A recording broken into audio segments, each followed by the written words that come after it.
Қайырлы күн баршаңызға. Бүгін сіздермен қарбыздан балмұздақ жасайтын боламыз. Қарбыздан шөлінді басатын балмұздақ дайындаймыз. Сөзбен жеткізу мүмкін емес. Сіздер де жасап көріңіздер. Видеоның соңына дейін қараңыздар және де арнама тіркелуді ұмытпаңыздар. Ең алдымен қарбыздың жақсылап піскен түрін таңдап аласыздар. Шырыны көп болған сайын балмұздақ өте дәмді болып шығады. Жақсылап жуып тазалап аласыздар және де бөліктерге бөліп, өзіңізге ыңғайлы ыдысқа салып, морозилкаға қатырып қоясыздар. Бұл жерде ескеретін жайт, қарбыз өте қатты мұздатылған болу керек. Әйтпесе, рецептіміз дұрыс шықпайды.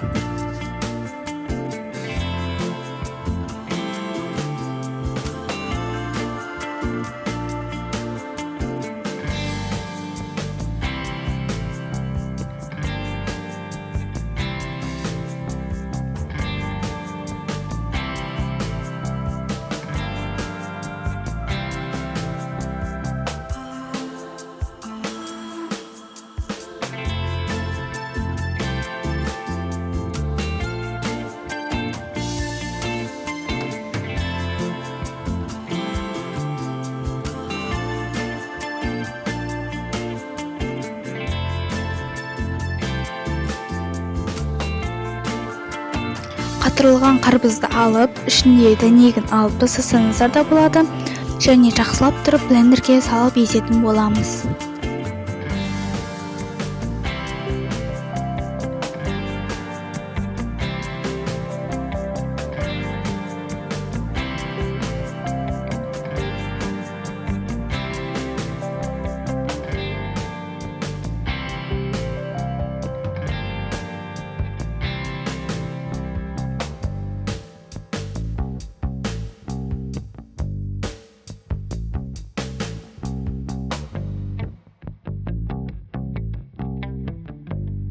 Ішіне өзіңізге ұнайтын классика түріндегі балмұздақтарды қосуға болады.